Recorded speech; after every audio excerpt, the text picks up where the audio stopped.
Good evening. My name is Sophia Chu, and I'm the host of the Creating Legacy Through Community Service podcast.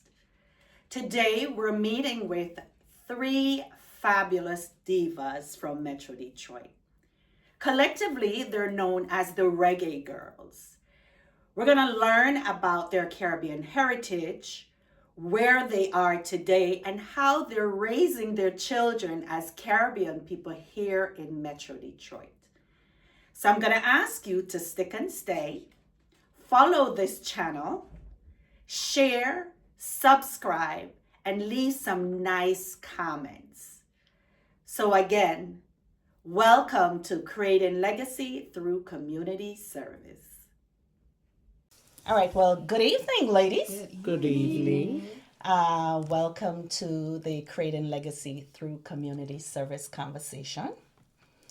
I'm the host, Sophia Chu, and I have three of my really cool divas that we're going to talk to. So I'm going to tell you what I know them as, and then I want them to individually introduce themselves using the given name that their parents gave them, and what their stage name is, and you'll understand why I said stage name afterwards. And then just a little bit about the Caribbean country that they associate themselves with. Now, I want you guys to be very liberal when you talk about the Caribbean countries that you're associated with, all right? So these are the Reggae Gurlz. Yes, them can dance reggae, them can dance dance hall, and them can do some soca. Mrs. Some of them are wind up sometimes. But we're gonna start with the one that I think is the quietest and see if she's really quiet. It ain't you. Oh. It's gonna be you. Me? Yes, ma'am. Oh. That's true. Well, my birth parents' name given to me is Delisha, but I go by Suga Royale of Reggae Gurlz Entertainment. And me, I guess you say I am quiet because I'm more so behind the scenes. I'm more so doing the paperwork, the behind the scenes marketing. And when the camera comes, I'm like, so that's me. That's kind of what I do. So tell them a little bit about the Caribbean country that you're associated with, because you were born in the U.S.? I was born in the U.S. I was born in Detroit. Okay. And my mother is Jamaican. My father is American. He's from Tennessee. Moved to Detroit where he met my mother. And got married. And here I am. All right. So I'm going to leave her for last. Let's go to you. My given name is Danielle. That's the name my parents gave me. And they call me Spirit. Because I might not be there all the time. But I'm there in the spirit. And I'm always a cheerleader. And I'm always in the corner of everybody. Whatever you're trying to do, I try to support. And they might call me up on the phone. This is going on. But that's me. And my country is always Jamaica. And my family is Jamaican, and that's And you were born here? Yeah. Oh, okay. Were you born in Detroit also? Yes. Okay, cool. All right. All right, Diva. My name is Trisha. They call me Styles Royale. I was born in Toronto, Canada, but I've been in Detroit since I was 1 year old. And my parents are Jamaican, so the culture is just deep inside. And my daddy is Jamaican-esque. So Explain Jamaicanesque. okay, so my biological father is Jamaican from Portland. Okay. But my father who raised me, my stepdad, which I don't call him my stepdad, but he was a part of the community, a part of the culture. He's American from Detroit. Got you. So, One of them that we own. Yeah, I got you. basically, because no one knew that he wasn't Jamaican until he passed, and it was in his obituary. So, But you a lot of know, the people. that's what we do. Yeah. folks, we wrap people in our culture and just take them all the way over. Yeah. All right. Well, welcome, ladies. Welcome. So have any other of you been to Jamaica? Yes. Okay. So we're going to talk a little bit about the fun times that you had when you went to visit your parents' homeland. Who wants to go first? I can go first because I haven't been there in a while, but when we were younger, my mom took us like almost every year. Okay. And What part of Jamaica? Kingston. Okay. But she was like in the hills, like St. Andrew in the country. Okay. So yeah, so that's what I remember. And I guess the American and the Jamaican, we just grew up just knowing like that's just how it was. I didn't realize coming up that my friends didn't have that experience. I guess they would go down south and visit their family, but our down south was Jamaica. Go and visit my grandparents, my aunts, uncles, and stuff like that. We would be in the bush. I remember walking, and I guess I stepped on a anthill. So my shoe was filled with red ants. And I just was looking like, oh, and my uncle swept me up and came and like, dust all the ants off. If that was to happen today, I know, right? I think I would have a fit. But unfortunately, this is my bad that I need to get my kids down there because they've never been. And their dad is Jamaican. Their dad is Jamaican. I am so surprised. I am so surprised to hear that from you. Yeah. Wow. No. I know. Shame on me. Shame. But that's my goal this year is to work on that and to get them down there. Okay. Yeah, they're not really pressed about it, but that's a goal of mine. It's a part, it's a part of their heritage, right? And we're gonna circle back to how you guys are raising your children. So that's probably why they feel that they get so much of the culture here. That may not necessarily there's no need for them really to go back to Jamaica because they get so much of it here in Metro Detroit. Who wants to go next? Okay. My family is from Montego Bay. We have a family home in Handover, and When was the last time you've been there? it's been years. It's been a long time since I've been to Jamaica. I was planning to go this year until the hurricane. That was last year. Yeah, last year. No, I was there. This year coming in. Okay, got it. I was like, I want to go, and I was gonna take the girls, and we're gonna go and spend some time, and so I was like, well, I guess that's out. No, Jamaica is wide open, It's honey. okay. Yeah, Jamaica is wide open. So that was kind of the plan I was wanted to do, and a lot of my family lives in Canada. Okay. And so a lot of my vacations and stuff was going to Canada. My grandmother left Jamaica and went to England, and from England she moved to Canada. All my aunts and uncles and cousins live in Canada, and so that was my second home is going to Canada or going to Ohio. Okay. So have you ever been to Jamaica? yeah, I've been to Jamaica. Okay. Yeah. What stands out in your mind the most about your trip to Jamaica? Partying. I like to party. I'm a party girl. And that's That's Yeah. I see. Look at the smile on her face. Yeah. All right, I know you go. I don't want to say. I don't want to put your business out there and say you go regular, but you go Often. very often. Yeah. Okay. So go back to, like, if you can go back to a childhood memory of go. Okay, good. Yep. Well, my first memory, because my siblings were all in Jamaica, so they all came.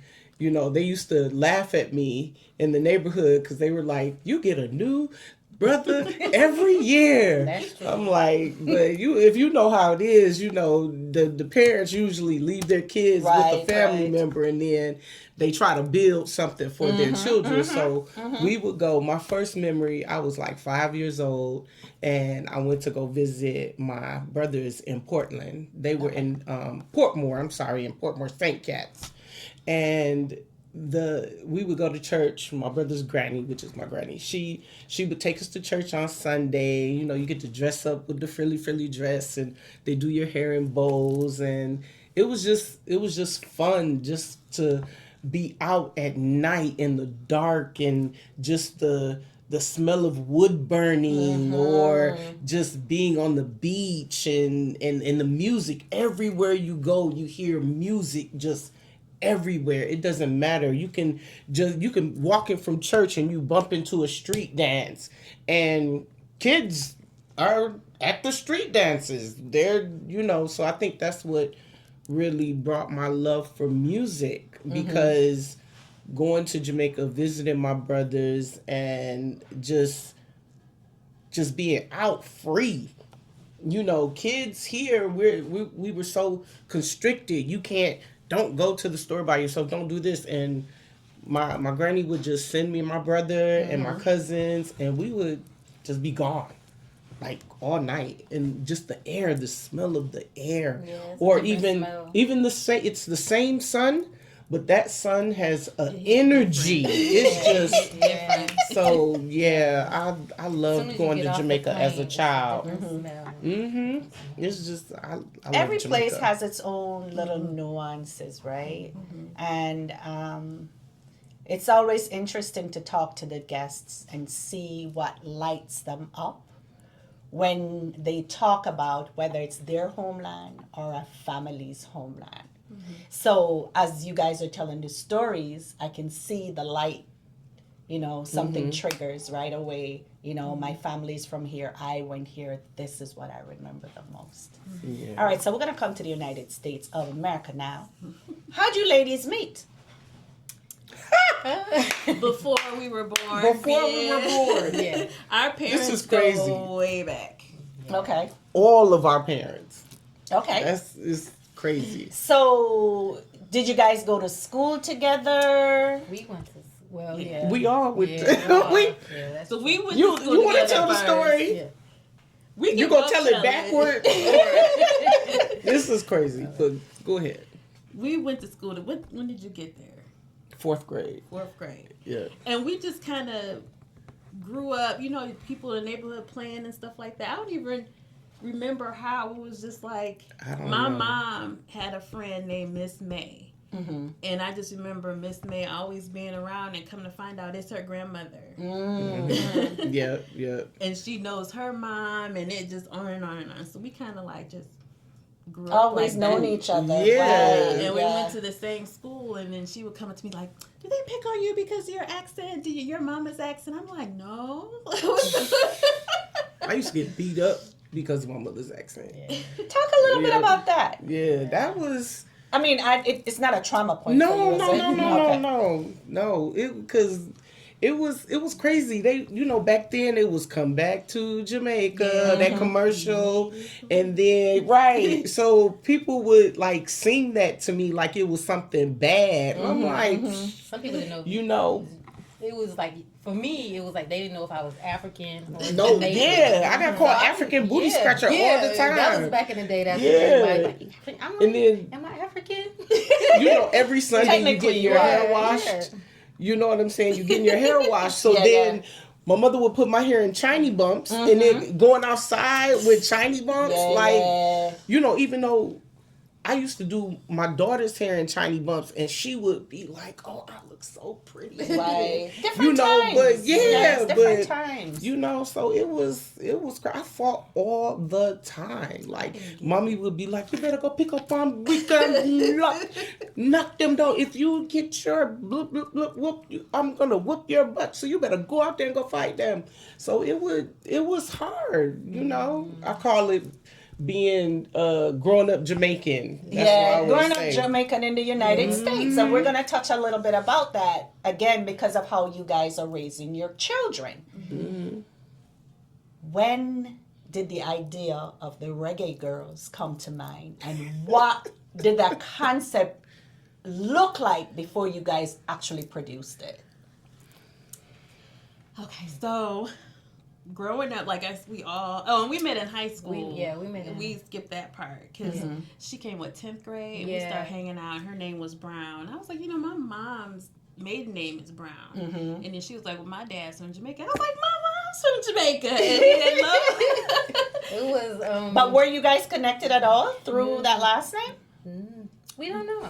Oh, Because okay. we went to Jamaica together, and I was mostly with her family, and Mhm. everybody, well, who are you? And I'm like, I'm just their friend, and they was like, but you look Like, familiar. yeah. I'm like, Yeah. It was funny because in high school I was kind of I've never felt like I fit in. Mhm. You know, I didn't have a lot of friends. I was really Same. quiet.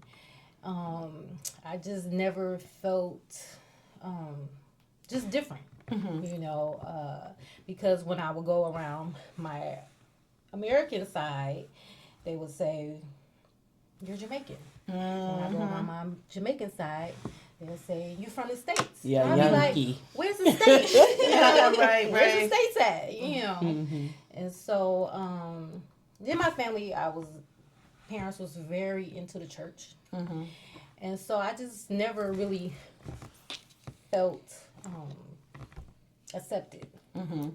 And so when I met Leisha, I was in high school and I was quiet and I was walking around kind of, like, what are you gonna do, And so we was going to, I was gonna go home for lunch and I just started driving.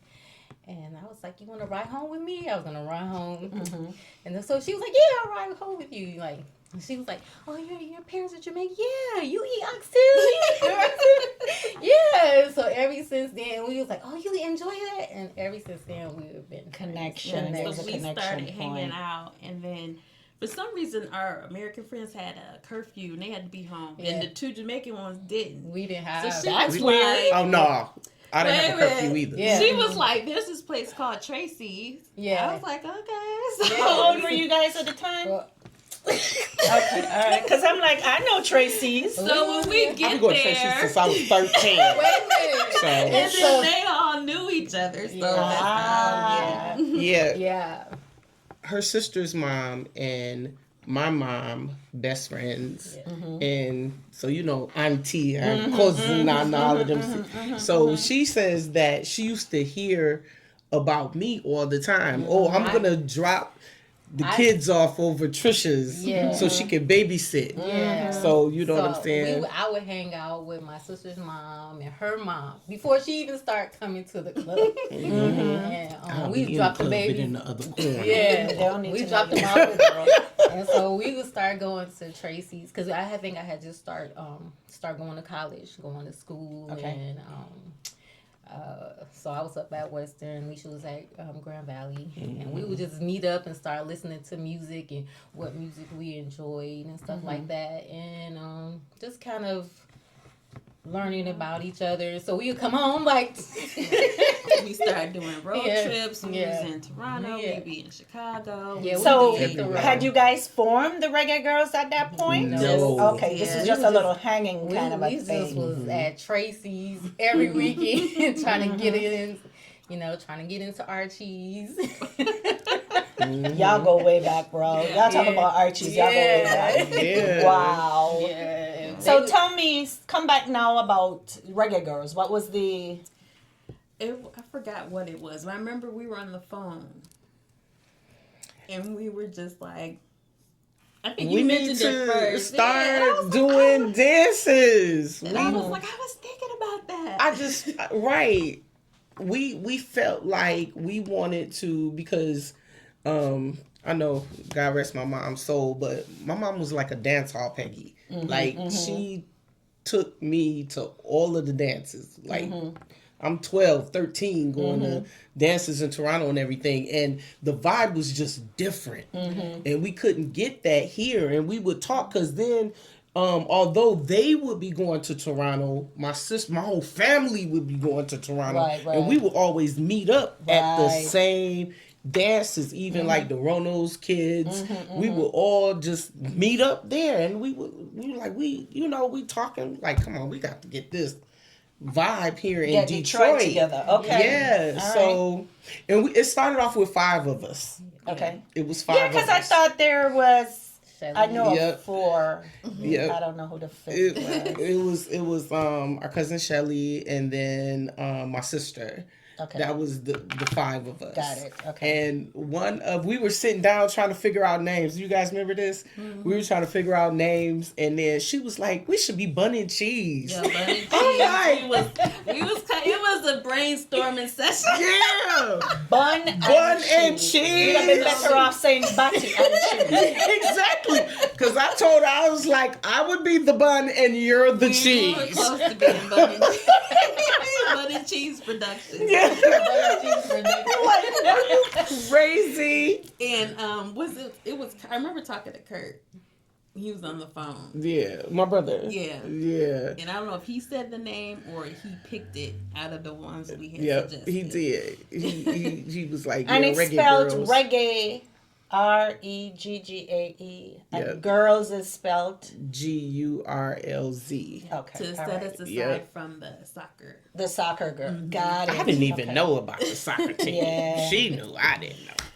But yeah. We registered our names as though you Very search. nice. Yeah. Very so. nice. Yeah. So, the first event that you guys planned, or the first time you guys represented as Reggae Gurlz to the public, talk a little bit about that. Was it the Windsor Dance Hall Yeah. Queen, or was it the swimsuit party? You forget about the bashment, the cabaret bashment. Oh yeah, was that the first one? But when we started, cabarets were in style, and our Right, thing right, was right. to bring the Americans It into involved. So, where did you have the cabaret? It was at yes.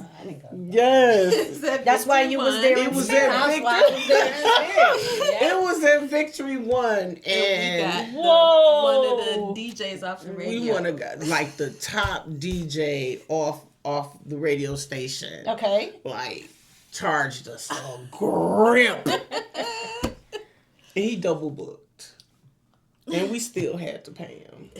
He And came. He but came. He left. played for like an hour. Wow. You know, he was supposed to play on 2-2 because the Jamaican people coming. Right, right. And yeah, that was crazy. So It was cute in there, though. We decorated. It was like a different flavor. Right. We decorated. We made it cutesy wootsy, and yeah, it was Back then, all we right. started doing theme parties and doing Yeah. different things. And, Yeah. And at the same time, we So, who kinda, are the local DJs that y'all rock with the most? Everybody. That's controversy. I think That's we controversy. kind No, of. I'm playing with you. We kind of worked with all of them. We at some did. point in time. Okay, Yeah. okay. We did. All right. Well, the top 2. Oh, no, we did all of them, but now it's the top 2. Don't be calling no names out here because they're going to call me out. No, we dealt with Right, the but top that's 2. what you learn too, right? Yeah. Who's good to work with for what you're doing and who Yeah. isn't. So you get to pick and choose based because it's your money spending. And who's available. But I want to That add was that gonna be we available for us. also ended up working, and this is more so community, but we started working with Horatio, and we wrote for the Source Oh News. yeah, forgot Oh, about very that. Yeah. nice. Yeah. And so back then we didn't have social media and stuff like that, and cameras on our phones. So we were at the parties taking pictures and With stuff. cameras. Yeah, because that's how we captured it. back Right, then. right, So- right. Felt like news reporters and journalists. But you guys We were were. news reporters, Yeah. and now we're We going to talk did. about when we met. So I've always known about you guys. Don't be telling no folks that I used to hang out at parties and all that stuff because I'm a good girl. No, Not you. But we decided to be a part of the rebranding of the Caribbean Cultural and Carnival Organization way back when they had stopped having the carnivals at Hart Plaza. And it was like 2 years that nothing happened, and we decided to go in as a team to figure out how we could grow our community again through the facet or through the lens of what all of us was used to, which was the Caribbean Carnival, the second weekend of August every year. Right. So I want to talk now about why you ladies decided to be a part of that process and touch a little bit on how it made you feel being now a part of a 501c3 that really was integral in creating legacy for our community. Wow. I thought you was going to bring up how we got laughed out the meeting at the CCCO. No, that was before Lorraine became president. But that's though. how we started to become more involved. But start Okay, there. well, go ahead. Because I was gonna bring that back up. I wasn't aware of that. I was gonna bring it back up. But go ahead. Okay. So, what was we were putting on parties and events, and what became our signature event was the Detroit Dance Hall Queen competition. Yes. So we had the bright idea to have it at Carnival weekend. So we had to pitch the idea to the committee. And The what happened? CCCO. And like we had poster boards. We literally gave an awesome presentation. Okay. And we were just, they laughed at us saying that we couldn't do it. It wouldn't be the right. We wouldn't be able to represent. It's a family event. And we kind of felt like, okay, you guys are older than us. We're young. Guide us into how we can bring, because this is, regardless if it's raunchy, it's still a part of our culture, our Caribbean culture. Absolutely. I mean, And our peers weren't on. None of our peers were on the committee. exactly. So yeah, we were in our late 20s. So we felt like they should have guided us and said, because I mean, think about it. The festival normally have parade and they dress scantily clad and you know what I'm saying. So if we couldn't do that, at least say, you know what, you could, like, if we were like at my age now and someone presented this to me, I would say to them, look, okay, well, it's a family event. Let's not have the girls dress like that. Maybe, make sure they have on, they're fully costumed or something. And then the music is clean and, just make it to where it could would still make sense. happen. Right, yeah. You know what I'm saying? And then when that happened, we were like, And I feel like being a dance hall queen, I feel like it's a form of dance. It's a form of art. It's a form of culture. Is. And people try to put it down in a sense, but everybody can't spin on their head. Everybody can't, So it's to me it is an art form, and girls can do and dance and express themselves. Every culture has ways that they express. In Jamaican culture, we have many ways to express ourselves. I love every music. I love soca. I love dance. I love soca. Yeah. But I feel like I used to get mad when they'd be like, "Oh, it's just like dancing," at a like stripper, and they would say that, and I'm like, "No, it's not. It's also art form, absolutely. Yeah. Look how many people come from Japan or whatever now to learn, take formal classes to learn how to do it, to represent their country. Their country.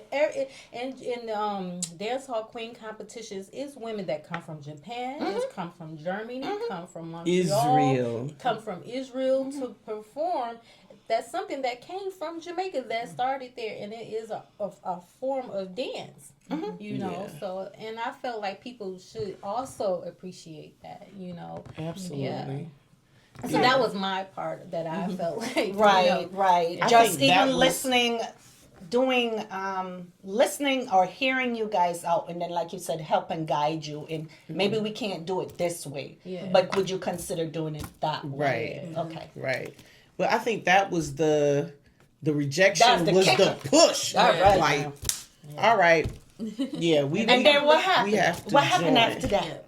Yeah. Like, we gotta join. We gotta be a part of it. If Right. we wanna... To be able to help make decisions. Okay. We still didn't do Dance Hall Queen, but it was a really good experience. We learned. You taught us a lot, to be honest. You know what I'm saying? So, it was just even Talk just about the first festival that we did together. I mean, some of the highlights, the hard work. Talk about how you felt being a part of the process after being let in the door, because we was all let in the door at the same time, girl. We pushed the door down. Remember, we kicked the door down. Can I tell you something? Sure. Can I tell you something? Okay. So when you were getting voted in, right? They went, and I didn't vote. And they went and they said, "Oh, it's a tie. We need one more vote." And I voted for you and put my vote in. Look at us now. I was like, we need something different. I said, I don't know this lady, but I'm about to vote for her. Old people don't know what they doing. You remember the whole conversation? Yes. I'm like, I'm voting for her. I don't know her, but I'm about to vote for her because I want to see something different. And we all worked hard. It was literally 5 of us, just 5. For how many people? You know what I'm saying? Were members. It was 5 core people. What was that, Wednesday? Was it Wednesday? And I don't know. I had just had a baby, and I would drag my daughter in her carrier. Oh, I remember and come to meetings. And because the closer we got to the festival, we started meeting every Wednesday until we knocked it out. Yeah, and it was I'm beautiful. Still finding CCCO stuff like cleaning up, and you see these papers. It'd be like list. You remember we used to keep names and list the emails, addresses. Yes. I'm like, oh my god, more CCCO stuff. Yes. What was the I guess I would say, what was your learning experience like from what you thought it was doing an event? For example, the Dancehall Queen event, when we were full planning to actually execute the festival for the first year. What you thought it was going to be like versus what it turned out to be. It was... Well, I think we had an idea of what it would be like, but when we got into it and seeing what condition everything was in and what we had to, there was a lot of work to build it back to where it needed to be. So that right off the bat was like, we gotta do what? And how much? We go. Just learning particular steps of running a business. Dealing with the city. Exactly. Dealing with the city and dealing with just other organizations that had to be a part of CCCO, but not, actually hands-on, just dealing with the different opinions and the different, voices from everywhere. That was hard to kind of deal with too, but it was a learning experience. At the same time, I was helping my brother build his soccer league, Groove Raiders Soccer Club. So I would take some of the gems that I learned from CCCO and then put it towards, helping him with his soccer team or whatever. But it was different. I think in the beginning, I was like, oh man, it's going to be smaller. I'm used to it being in Hard Plaza and, but then in the end, the intimacy it was beautiful on the Boulevard. I just call it the Boulevard. New Center Park. Right. New Center Park. And it just felt like family. It felt really... It was beautiful. And we learned a lot about the other cultures. You were good at bringing in, the people from Haiti, Trinidad. I guess it was their anniversary, and they had the room, and they brought in the artifacts, and then you brought in our kids, and they got to learn that Cuban dance. So we learned a lot. And for me, I feel like we learned a lot from you because, going into business and doing stuff, you kind of, for me, what I learned is delegation. You would tell us like, we need to do this and you need to do that, and Trish be like, well, she told us to do this, we need to do that. We need to do this. And so I would, they would do their part, but I'd be like, well, what can I do? What can be my part? And so I feel like every business person, every woman, I mean, as me growing up, I looked up to you a lot because I would see you at the festival. We would be dancing in the street, and I'm like, "Who's that?" And you would have on your costume because I started going out when I was 16, and seeing different people dancing, and you would be dancing, And so it's like, and I feel like you show people how to not to be greedy, not to try to hog the spotlight. True. And how to be, being a leader is also knowing how to listen and how to knowing where people's strong points are and how to say, you know what, you're good at this. See if you can get that done. Right. And that kind of goes into my life, with my kids and with my children, like, looking at people's strong points. And looking at people's, what they're good at. Right. And so you kind of take it into your own life. And, things that you like to do. Like, I love dance. I love costume. And our kids even start, well, the girls, they can dance and start their own costumes. And they start making their own costumes. And my daughter, she can make up her own carnival costumes and stuff like that. And things that, and then that's how people get into arts and get into other avenues. Because my daughter started painting and, they go to the picnics and, learning how to make their own, they can make their own costumes, So, and going to, being able to talk in front of people and how to, present themselves because you're going way too far. We ain't got to okay. We ain't got to the kids. Okay. So we're still talking about the festival and CCCO. One of the things I wanted to really bring up is working with you ladies. You allowed me to learn. You, for example, I didn't know anything about the National Caribbean American Heritage Month. You brought that to our attention. I still work with this organization today to make sure that Metro Detroit knows that June is National Caribbean American Heritage Month and we need to celebrate it. Right, and you got the governor's office to recognize Girl, we won't even talk about that. But I remember the first event that we did that was in Southfield, that the Haitian Network Group got us that hall.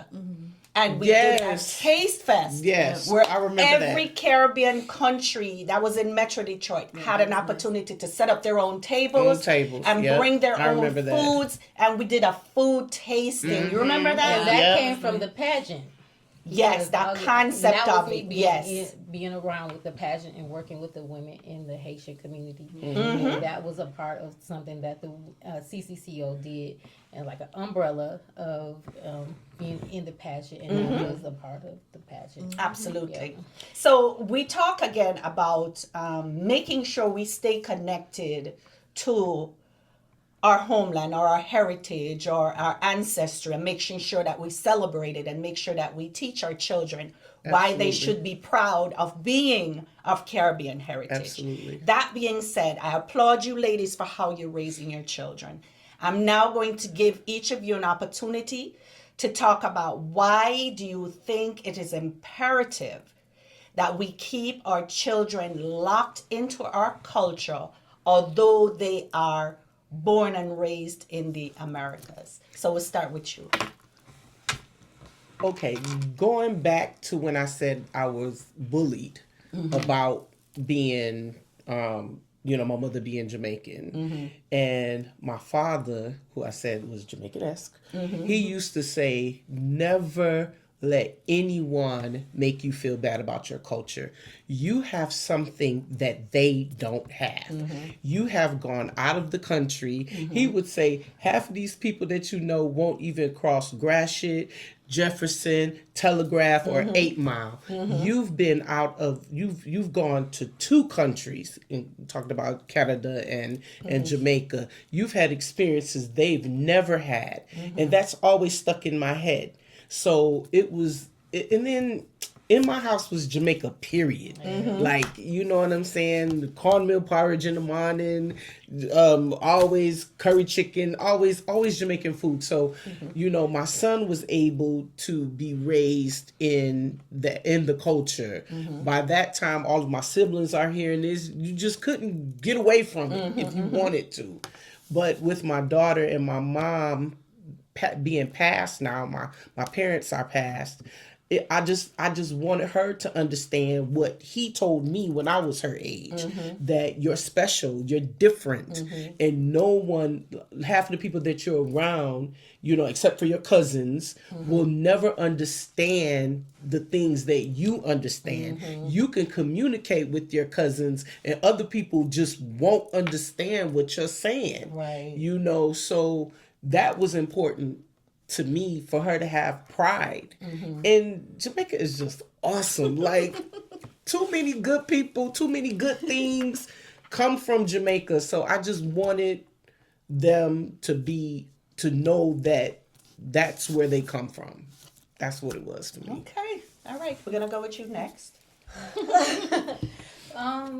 For me, when I was younger, I was kind of like Trisha in that aspect.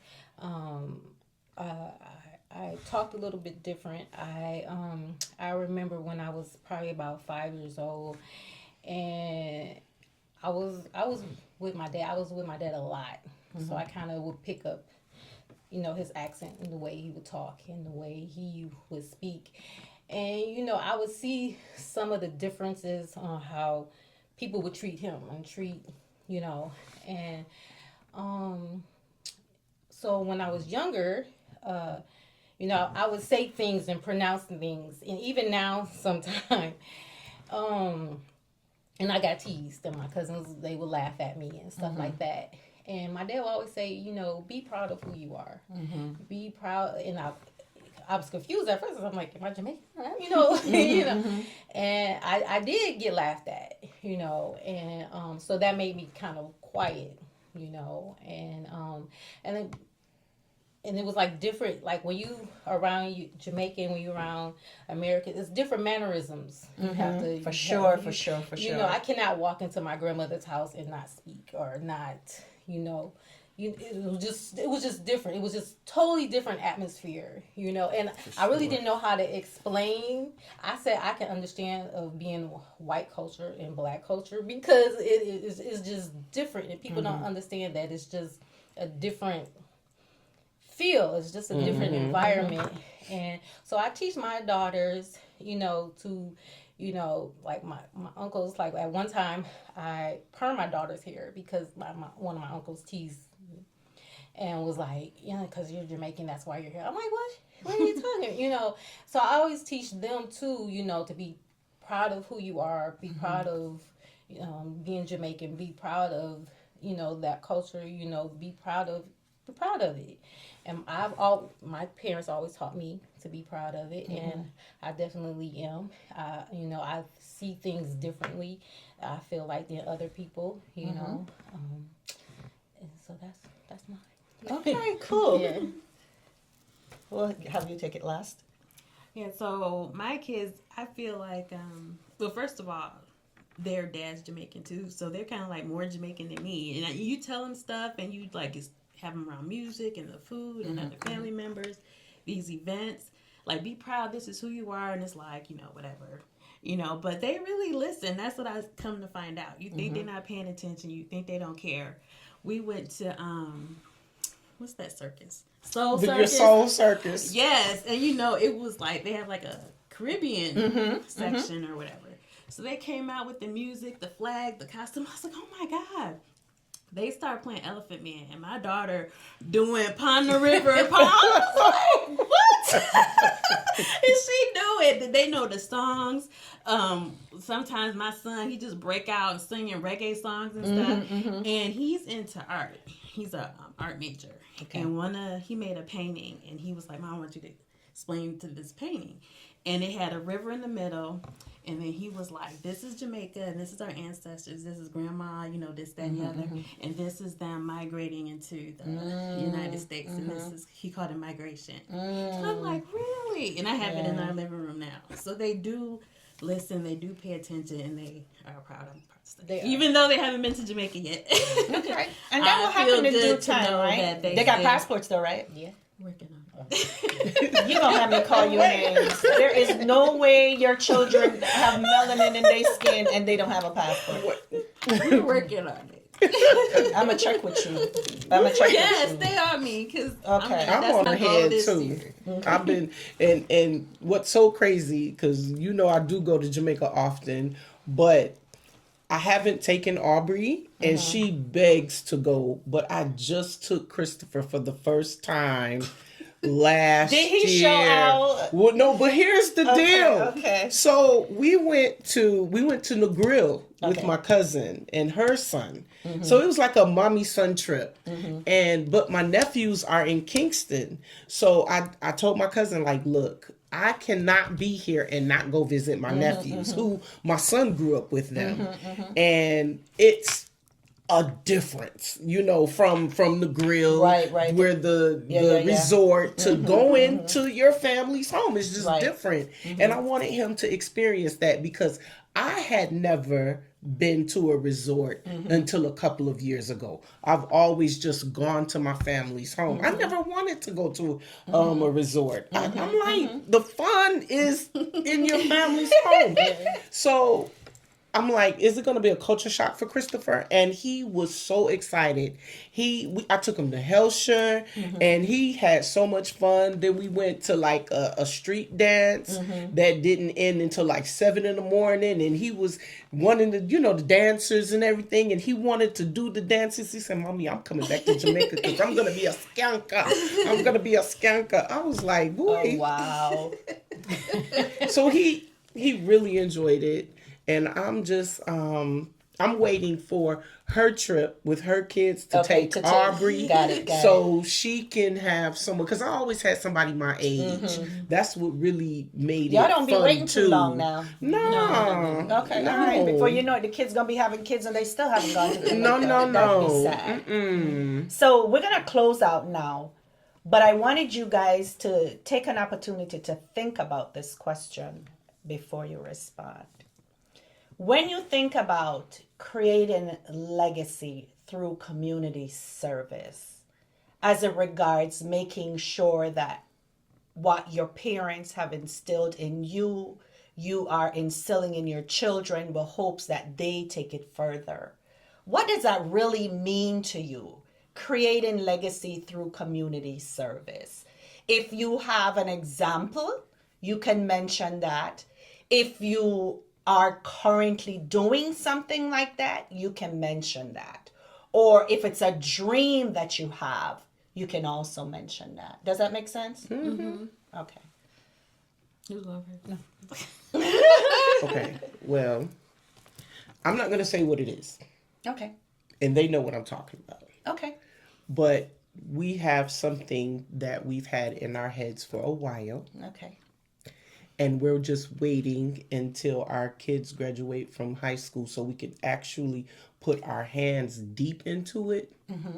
And it will be something that our children can have and pass on through community service and show a legacy per se. Very You nice. know, but we're just not gonna speak on it, because when you speak on things too early, but it's in our heads.